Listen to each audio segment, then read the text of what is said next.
कभी सुख है कभी दुख है, यही का नाम दुनिया है। अभी क्या था अभी क्या है, यही दुनिया बदलती है।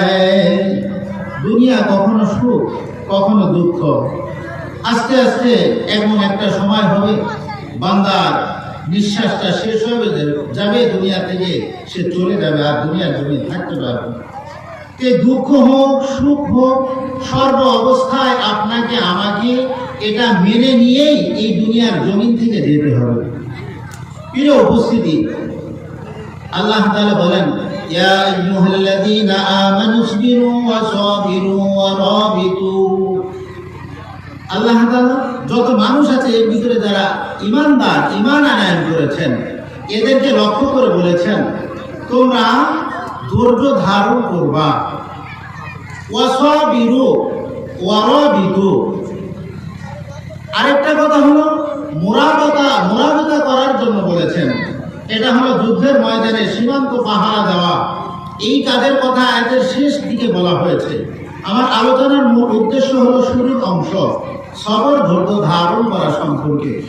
প্রিয় উপস্থিতি, এই সবরটা 3 ভাগে বিভক্ত করা হয়েছে। সবর হলো 3 প্রকার, 3 ধরনের, 3 ভাগে বিভক্ত করা হয়েছে। কয় ভাগে? একটু আওয়াজ করেন, কয় ভাগে? 3 ভাগে।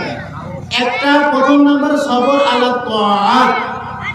যেই সবরটা বলা হয় মানুষ ইবাদতের ক্ষেত্রে ধৈর্যের সহিত আল্লাহ রাসূলের পক্ষ থেকে যেভাবে ইবাদতের বিধানগুলো দেওয়া হয়েছে ওইভাবে মেনে সে ইবাদত বন্দেগী করতে থাকবে ধৈর্যের সহিত, এই কথা বলা হয়েছে।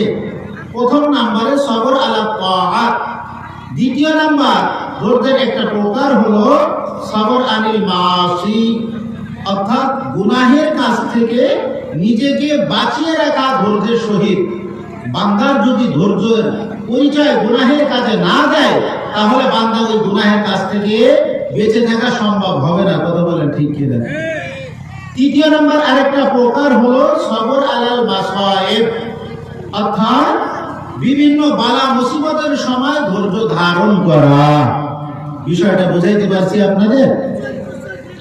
বিভিন্ন বিপদ আপদের সময় আপনাদের এই যে পার্শ্ববর্তী এলাকা থেকে, ভারতের থেকে সম্ভবত মনে হয় মাঝে মাঝে পানি এসে বন্যায় সব ঘর বাড়ি তলিয়ে দেয়, এমন হয় না? হয় না? বড়দের একটু আওয়াজ করে বলেন, এমন হয় না? হয় না? ওই সময় ধৈর্য ধারণ করা মুসিবতের সময়। আল্লাহ তাআলা 5টা সন্তান দিয়েছিল, একটা সন্তান হয় না, এক এক করে 4টা সন্তান দুনিয়ার জমিন থেকে নিয়ে গিয়েছে। আবার এমন হয়েছে যে একটা সন্তান আছে, ওটাও আবার কিছুদিন পরে আল্লাহ তাআলা নিয়ে গিয়েছে। এখানে আমার এই যে মুসিবত যেটা আসতেছে, এই ক্ষেত্রে আমাকে ধৈর্য ধারণ করতে হবে।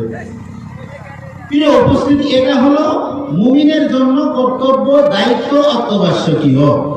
যদি এমন করে দুনিয়ার জিন্দেগিটা পার করতে পারি, আল্লাহ তাআলা আয়াতের শেষে বিবরণ দিয়েছেন যে এই মানুষগুলো দুনিয়া ও আখিরাত উভয় জগতে সফল কামিয়াব হয়ে যাবেন। সুবহানাল্লাহ। প্রিয় উপস্থিতি, অপর আয়াতে আল্লাহ তাআলা বিবরণ দিয়েছেন। দ্বিতীয় নাম্বার সূরাতুল বাকারার 155 নম্বর আয়াতে কারিমে বিবরণ দিয়েছেন। আল্লাহ তাআলা কয়েকটা জিনিস দ্বারা মানুষকে পরীক্ষা নেবেন। এই পরীক্ষার সময় আমাদেরকে ধৈর্য ধারণ করতে হবে। আল্লাহ তাআলা বলেন, وَلَنَبْلُوَنَّكُمْ بِشَيْءٍ مِّنَ الْخَوْفِ وَالْجُوعِ وَنَقْصٍ مِّنَ الْأَمْوَالِ وَالْأَنفُسِ وَالثَّمَرَاتِ وَبَشِّرِ الصَّابِرِينَ। এই আয়াতে কারিমে আল্লাহ তাআলা বিবরণ দিয়েছেন মানুষদেরকে কয়েকটা বিষয় পরীক্ষা নেওয়া হবে। 1 নম্বরে তাদেরকে ভয় দ্বারা পরীক্ষা নেওয়া হবে। দুশমনের ভয়, জানের শত্রু, আমার ইমানের শত্রু, এরকম একাধিক শত্রু দিয়ে আমার উপরে ভয় চড়াও করে দেওয়া হবে। এই ভয় দিয়ে আল্লাহ তাআলা আপনাকে আমাকে পরীক্ষা নেবেন। প্রিয় উপস্থিতি, এরপরে আল্লাহ তাআলা বলেন, ক্ষুধা দিয়ে মানুষকে পরীক্ষা নেওয়া হবে। কেমন হয়েছে, দেশের ভিতরে দুর্ভিক্ষ দেখা দিয়েছে, খাদ্যের অভাব, খাদ্যের বড় অভাব। চাউল আগে ছোটবেলায় আপনারা যারা এখানে রয়েছেন চাউল কিনেছেন 5 টাকা 10 টাকা কেজি, এমন ছিল না? ছিল না? আওয়াজ করে বলেন, এমন ছিল না? ছিল না? 7 টাকা 8 টাকা দরে কেজিতে চাউল কেনা হয়েছে। এমন তো আমরা বইয়ের ভিতরে পড়েছি শায়েস্তা খানের আমলে টাকায় 8 মণ চাউল পাওয়া যেত। আর বর্তমান 1 কেজি চাউলের দাম কত টাকা হয়েছে বলেন? কত? 70-75 চলে গেছে। 50-এর নিচে 55 নিচে ভালো চাউল মোটামুটি পাওয়া যায় না। তাহলে আল্লাহ তাআলা বলতেছেন খোদা দিয়ে মানুষকে কি দিবেন? পরীক্ষা। তাকিয়ে দেখেন গাজার দিকে, ফিলিস্তিনের ভিতরে মুসলিমদেরকে খাদ্যের অভাব দিয়ে আল্লাহ তাআলা পরীক্ষা নিচ্ছেন। ওখানে খাবারের জন্য হাহা করতেছে, হাহাকার উঠে গিয়েছে, কোথাও যেন আর খাবার পায় না, কেমন একটা অবস্থা হয়ে গিয়েছে। ওখানে আল্লাহ তাআলা পরীক্ষা নিচ্ছেন। এরপরে আল্লাহ তাআলা বলেন ওয়া নাকসিম মিনাল আমওয়াল, আরেকটা পরীক্ষা নেওয়া হবে মানুষদের থেকে। সেটা হলো সম্পদ কম করে দিয়ে ধানের সময় ধান রোপণ করা হয়েছে, চাষাবাদের সময় চাষাবাদ করা হয়েছে। আল্লাহ তাআলার পক্ষ থেকে হঠাৎ করে বিকট একটা ঝড় এসে, ঝঞ্ঝাবায়ু প্রবল ঝড় এসে এটা একবারে নিঃশেষ করে দিয়েছে। ঘরে আর ধান উঠাইতে পারে নাই, অথবা ধানগুলো পেকে গিয়েছে। 1-2 দিন পরে জমিন থেকে ধান কেটে কেটে ঘরে উঠাবে, কিন্তু দেখা যায় রাতের বেলা কারেন্ট পোকা এসে সবগুলো কেটে একবারে নিঃশেষ করে দিয়েছে। এমন হয় না? হয় না? আওয়াজ করে বলেন, হয় না? হয় না? ওই যে বান্দাদের অবস্থা কি হয়ে যায়, বান্দারা ডাক দিয়ে বলে, চিৎকার করে বলতে থাকে, হায় আফসোস, পৃথিবীর জমিনে কি আমি ছাড়া আর কেউ ছিল না? আমার জমিনে কেন এমন হলো? নাউজুবিল্লাহ, এই কথাগুলো বলা যাবে না। আল্লাহ তাআলা বলতেছেন, ও বান্দারা, কেমন যদি হয় তোমরা সর্বদা ধৈর্য ধারণ করবা। এরপরে আয়াতে কারিমা আল্লাহ তাআলা বলেন ওয়াল আনফুসি ওয়াস সামারাত, মানুষদেরকে জান দিয়ে পরীক্ষা করবে। সন্তান দিয়েছিল, 2টা সন্তান অথবা একটা সন্তান, 5 বছর 10 বছর যাবৎ সন্তান হয় না।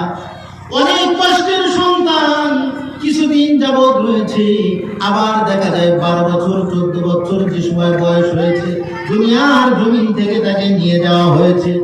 এর উপরেও ধৈর্য ধারণ করতে হবে। আল্লাহ তাআলা বলেন, এই সমস্ত বিষয়গুলোর পরে বান্দা যদি ধৈর্য ধারণ করতে পারে, ওয়াবাশশিরিস সাবিরিন, আল্লাহ তাআলা বলেন এই সমস্ত বান্দা যারা ধৈর্য ধারণ করবে এদের জন্য আমি আল্লাহ তাআলা জান্নাতের সুসংবাদ প্রদান করব। সুবহানাল্লাহ। প্রিয় উপস্থিতি, এই যে সবর ধৈর্য ধারণ আপনার আমার জন্য এত অত্যাবশ্যক, এত জরুরি। যদি ধৈর্য ধারণ না করি এমন হবে দুনিয়ার জমিন থেকে মানুষের শেষ বয়সে এমন একটা অবস্থা হয়ে যায়, ঈমান হারা হয়ে আস্তে আস্তে কবরের দিকে রওনা হতে থাকে। এই জন্য সদা সর্বদা ধৈর্য ধারণ করা, ধৈর্যের পরিচয় দেওয়া। আল্লাহ তাআলা আমাদের সকলকে তৌফিক দান করে, সকলে বলি আমিন। প্রিয় উপস্থিতি, মুসলিম শরীফ বিশুদ্ধ হাদিসের কিতাব। প্রসিদ্ধ হাদিসের কিতাব 6টা। 1 নম্বরে বুখারী, 2 নম্বরে মুসলিম, তিরমিজি, আবু দাউদ, সুনানুন নাসাই, আর একটা হলো সুনানে ইবনে মাজাহ। এই হলো প্রসিদ্ধ কয় কিতাব? আওয়াজ করে বলেন, প্রসিদ্ধ কয় কিতাব? হাদিসের প্রসিদ্ধ কয় কিতাব? এর ভিতরে 2য় নম্বরের স্থানে যেটা রয়েছে মুসলিম শরীফ। এই মুসলিম শরীফে 3005 নম্বর হাদিসের ভিতরে একটা লম্বা ঘটনা নিয়ে এসেছেন। হুজুর আসার আগ পর্যন্ত দেখা যায় কতটুকু আলোচনা করা যায়। প্রিয় উপস্থিতি, পূর্বের জামানায়, আমাদের নবীর পূর্বের জামানায় একজন জালিম বাদশা ছিল। আল্লাহ নবী বলেন, কানা মালিকুন ফি মান কানা ক্বাবলাকুম, তোমাদের পূর্বের জামানায় একজন বড় জালিম বাদশা ছিল। ওই জালিম বাদশার একজন রাজ দরবারে রাজকীয় ভাবে লালিত পালিত হতো একজন জাদুকর ছিল। এই জাদুকর ফালাম্মা কাবিরা, যখন জাদুকর বৃদ্ধ হয়ে আসলো, ক্বালা লিল মালিকি ইন্নী ক্বাদ কাবিরতু। জাদুকর যে সময় বৃদ্ধ হয়ে গেল, ডাক দিয়ে বাদশাকে বলল, বাদশা নামদার, দীর্ঘদিন যাবৎ আপনার রাজ দরবারে জাদুকরের কাজ করেছি, জাদুবিদ্যা দ্বারা মানুষকে আনন্দ দিয়েছি। এখন আমি বৃদ্ধ হয়ে গিয়েছি, এই বয়সে আপনার কাছে একটা বাচ্চা চাই, খুবই ব্রিলিয়ান্ট তীক্ষ্ণ মেধার একজন বাচ্চা চাই, ছেলে সন্তান চাই, যাকে আমি এই জাদুবিদ্যা নিজ হাতে শিক্ষা দিতে পারি। বাদশা ঘোষণা দিয়ে দিল, দেশের ভিতরে যত ব্রিলিয়ান্ট সন্তান ছেলেরা রয়েছে সবগুলোর ভিতরে যাচাই বাছাই করার জন্য ব্রিলিয়ান্ট একজন সন্তানকে নিয়ে আসা হলো। বাদশার দরবারে এনে বাদশা ডাক দিয়ে বলে, এই ছেলে তুমি শোনো, এই জাদুকরের কাছে এসে এসে তুমি দৈনিক জাদুবিদ্যা শিখে যাইবা। জাদুকরের কাছে আসতো ছেলে, আস্তে আস্তে এমন অবস্থায় ফাকানা ফি তরিকিহি ইদান সালাকা রাহিবুন, পথ দিয়ে আসতো আস্তে আস্তে এমন অবস্থায় প্রতিমধ্যে একজন ধর্মীয় যাজক ছিল। ধর্মীয় যাজক ছিল, অর্থাৎ আমাদের জামানায় বর্তমান যেমন আলেম, এমন একজন আলেম ব্যক্তি ছিল, ধর্মীয় যাজক। বাচ্চা যাইতো জাদুকরের দরবারে জাদুবিদ্যা শেখার জন্য, কিন্তু ওই জাদুবিদ্যা শিখে সে আত্মতৃপ্তি পাইতো না। এখন প্রতিমধ্যে দেখে একজন রাহেব, ধর্মীয় যাজক রয়েছে, তার কাছে গিয়ে তার কথাগুলো শুনে তার কথাগুলো ভালো লাগে, এক আল্লাহর কথা বলে, এক আল্লাহর উপরে ঈমান আনার কথা বলে, পৃথিবী নশ্বর, পৃথিবী থেকে চলে যেতে হবে, এই সমস্ত কথাগুলো বলে। ওই ছেলের এই কথাগুলো খুবই ভালো লাগে। মুসলমান বন্ধুগণ আমার, খুব অন্তর দিয়ে কানে, অন্তরের কান লাগিয়ে শুনবেন, বোঝার চেষ্টা করবেন। এমন অবস্থায় কিছুদিন যাওয়ার পরে একদিন হঠাৎ করে ওই জাদুকর সন্তানকে, ছেলে সন্তানকে ডাক দিয়ে বলে, কিরে তুই দেরি কেন করলি?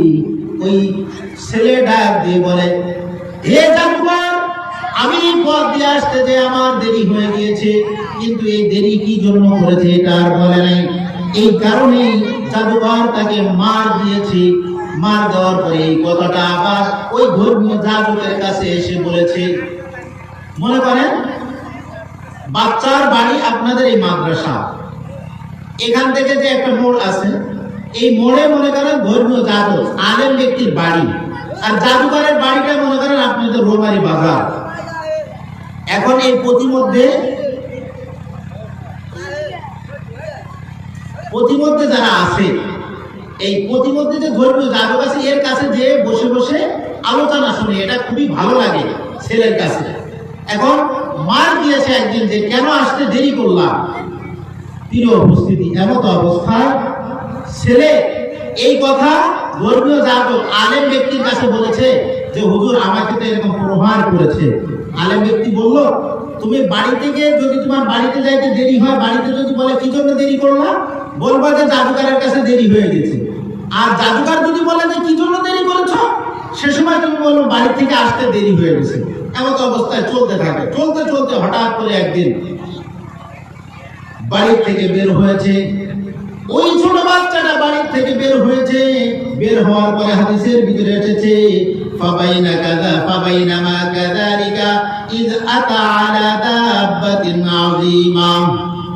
প্রতিমধ্যে দেখেন বাড়ি থেকে বের হওয়ার পরে একটা চৌরাস্তা ধরেন, চৌরাস্তার সম্মুখে দেখে বিশাল বড় একটা হিংস্র প্রাণী, ধরে নেন বাঘ বসে আছে অথবা সিংহ বসে আছে। সমস্ত মানুষগুলো জড়ো হয়ে গেছে, দূরে দাঁড়িয়ে আছে। কেউ ওই বাঘ বা সিংহটাকে তাড়িয়ে যে রাস্তা খালি করে চলে যাবে, এটা কারোর পক্ষে সম্ভব হচ্ছে না। ওই ছোট বাচ্চা বললে, এখন সময় এসেছে, দুইজনের কাছে আমি বিদ্যা শিখি। একজন হইল জাদুকর, আর দ্বিতীয় জন হলো কিতাবী আলেম, অর্থাৎ ধর্মীয় যাজক। আজকে আমি পরীক্ষা করে দেখবো ধর্মীয় যাজক সত্য নাকি জাদুকর সত্য।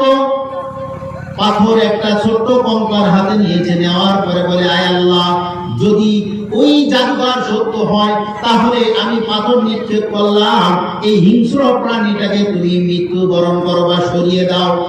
মেরেছে, কিন্তু হিংস্র প্রাণী যায় না, জায়গায় বসে রয়েছে। এবার একটা পাথরের টুকরা হাতে নিয়ে মেরে দিয়েছে। যে সময় এই কথা বলে মেরেছে, আয় আল্লাহ, যদি ওই আলেম সত্য হয় তাহলে তুমি এই হিংস্র প্রাণীটাকে সরিয়ে দাও বা মৃত্যু করিয়ে দাও। যে সময় নিক্ষেপ করেছে, আস্তে করে পাথরটা ওই সিংহের বা বাঘের উপরে লেগেছে, বাঘটা জায়গায় মৃত্যুবরণ করেছে।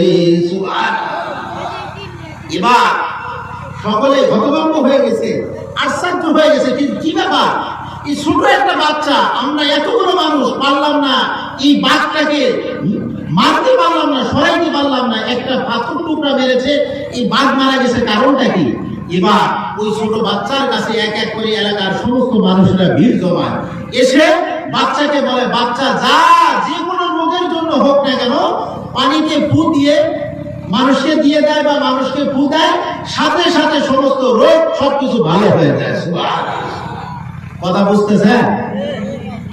এমত অবস্থায় হঠাৎ করে বাদশার একজন মন্ত্রীর চক্ষু দৃষ্টি নষ্ট হয়ে গেছে, দেখতে পায় না। ধরে নেন, আগে আমাদের পূর্বে যে প্রধানমন্ত্রী ছিল তার একজন মন্ত্রী, ধরেন ওবায়দুল কাদের, এর চক্ষু দৃষ্টি নষ্ট হয়ে গেছে। এই কথা বুঝতেছেন আপনারা? ছোট বাচ্চারা বুঝে নাকি খেলা হবে? খেলা হবে নাকি? ফিরে উপস্থিত, যে কথা বলতেছিলাম, এবার একটা ওই যে মন্ত্রীর চক্ষু দৃষ্টি নষ্ট হয়ে গেছে, মন্ত্রী এত ডাক্তার কবিরাজ দেখায়, কোনোভাবেই তার চক্ষু দৃষ্টি ভালো হচ্ছে না। এক পর্যায়ে আপনার সংবাদ পেয়েছে যে অমুক জায়গায় একটা বাচ্চা আছে, ওর কাছে গেলে চক্ষু দৃষ্টি ফিরে পাওয়া যাবে। মন্ত্রী সাহেব অনেক কিছু হাতিয়ার তোফা টাকা পয়সা নিয়ে রওনা হয়েছে ওই বাচ্চাটার কাছে। বাচ্চাটার কাছে যে বলে, হে বালক, শোনো, আমি তোমার কথা শুনেছি, তুমি নাকি যদি চোখে ফু দিয়ে দাও বা পানি পড়ে দিয়ে দাও, ওইটা যদি চোখে দিই তাহলে চক্ষু দৃষ্টি ভালো হয়ে যাবে। আমার চক্ষু দৃষ্টি নষ্ট হয়েছে, তোমার অনেক কৃতিত্ব শুনেছি, তুমি আমার চক্ষু দৃষ্টিটা ভালো করে দাও। বাচ্চা ডাক দিয়ে বলল, মন্ত্রী মশাই, হে মন্ত্রী মশাই, শুনে রাখেন, আমি তো চক্ষু দৃষ্টি ভালো করার মালিক নয়, ভালো করার মালিক একমাত্র আল্লাহ। সুবহানাল্লাহ। উচ্চ আওয়াজ করে বলেন আল্লাহু আকবার, আরো আওয়াজ করে বলেন আল্লাহু আকবার। ভালো করার মালিক কে? সমস্ত ক্ষমতার মালিক কে? বাচ্চা এটাই শিক্ষা দিও। আপনি যদি এই কথা বলেন আমি ভালো করার মালিক, এটা আপনি কখনো আপনার চোখ ভালো করার জন্য দোয়া করতে পারবো না।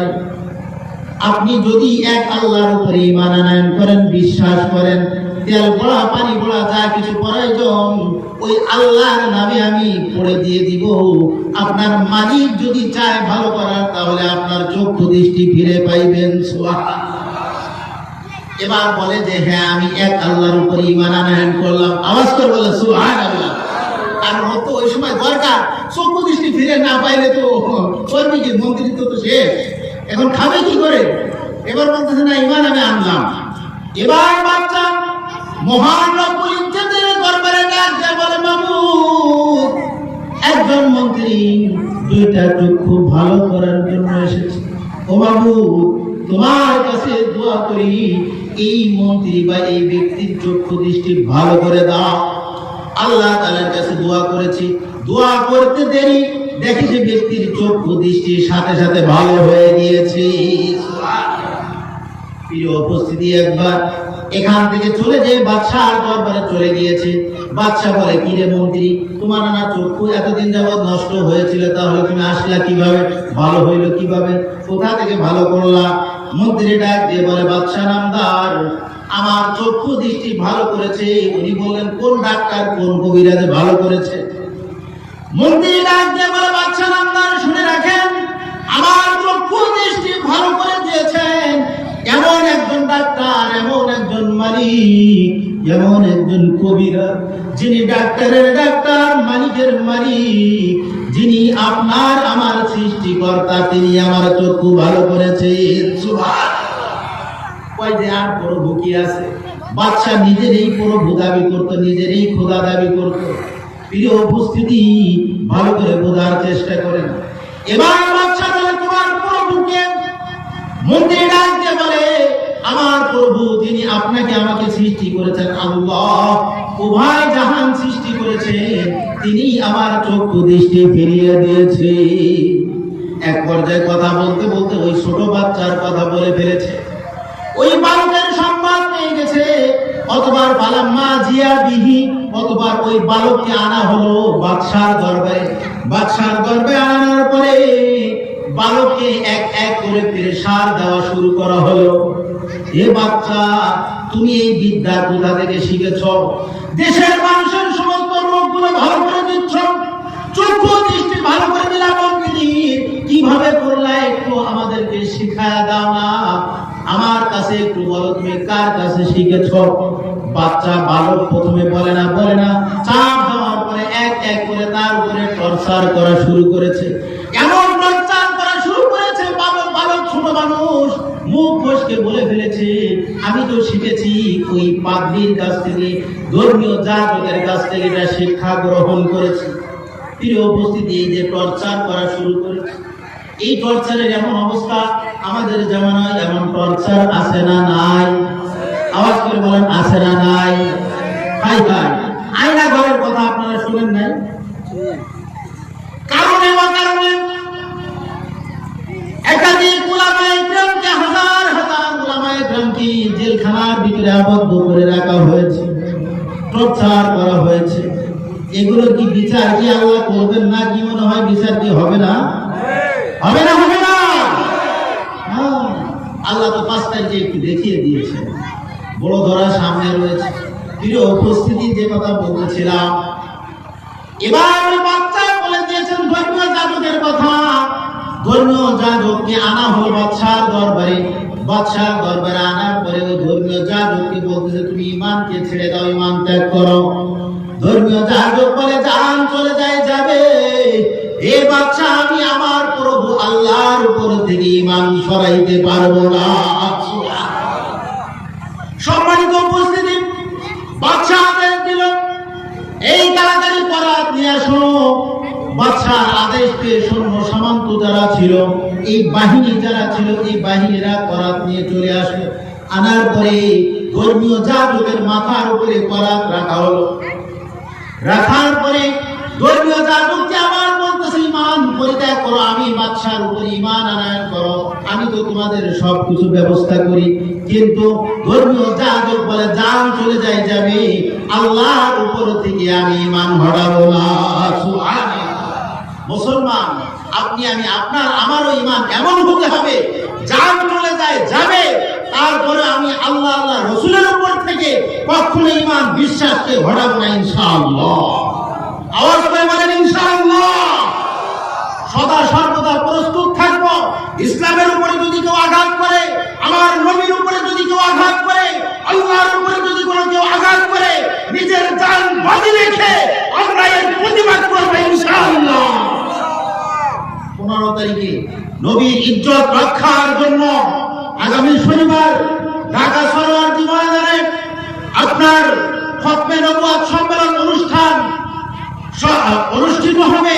আমরা যারা পারি প্রত্যেকে অংশগ্রহণ করার চেষ্টা করব, আর না পারলেও কমসে কম এতটুকু আমরা দাবি জানাই, সংসদে আইন চাই, নবীর পরে নবী নাই। প্রিয় উপস্থিতি, সম্মানিত উপস্থিতি, গোলাম আহমদ কাদিয়ানী নামক একজন ব্যক্তির উপরে, এরা কাদিয়ানী ভক্ত যারা রয়েছে, এরা ঈমান আনয়ন করে যে আল্লাহ রাসূলের পরে আরেকজন নবী এসেছে, গোলাম আহমদ কাদিয়ানী। সকলে বলেন নাউযুবিল্লাহ। আওয়াজ করে বলেন নাউযুবিল্লাহ।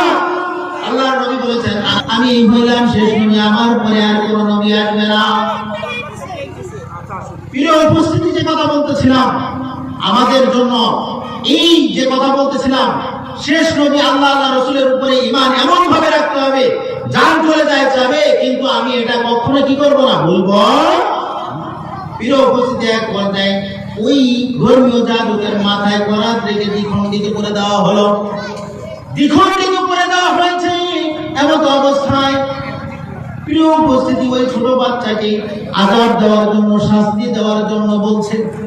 এক পর্যায়ে এমন শাস্তি দেওয়া শুরু করছে, ওই ছোট বাচ্চাকে বলতেছেন যে ছোট বাচ্চাকে নিয়ে তোমরা চলে যাও, পাহাড়ের উপরে চলে যাও, পাহাড়ের উপর থেকে ফেলে দিয়ে তাকে নিঃশেষ করে দাও।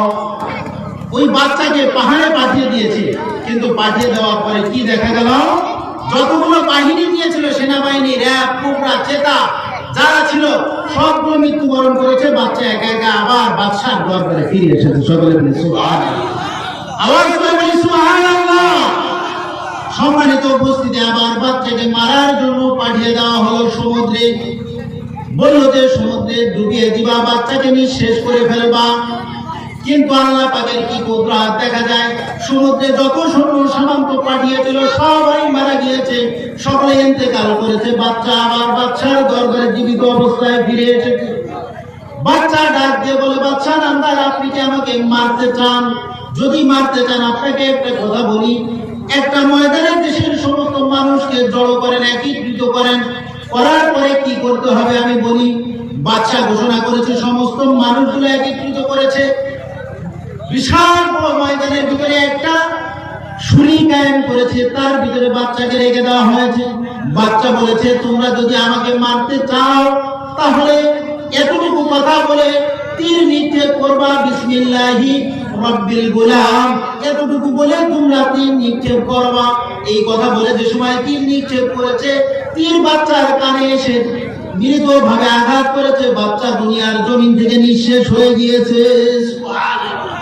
প্রিয় উপস্থিতি, শেষ পর্যায়ে চলে এসেছি একবার। এরপরে এই বাচ্চাকে কি করা হলো, ওখানে ইন্তেকাল করেছে। ময়দানে যত মানুষ ছিল, সকল মানুষগুলো এই অবস্থাগুলো দেখে, নিজের চোখে দেখে সকলেই এক আল্লাহর উপর ঈমান আনয়ন করেছে। সুবহানাল্লাহ।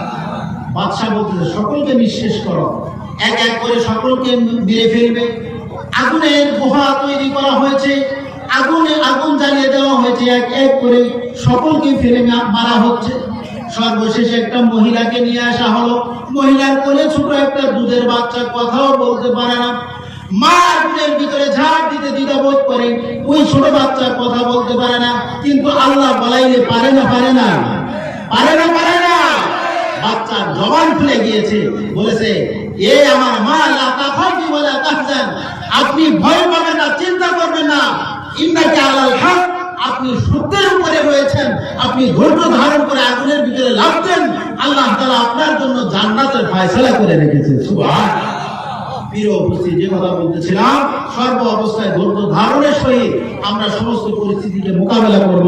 আল্লাহ তাআলা আমাদের সকলকে তৌফিক দান করে। সকলে বলি আমিন। ওয়া মা আলাইনা ইল্লাল বালাগ। আসসালামু আলাইকুম।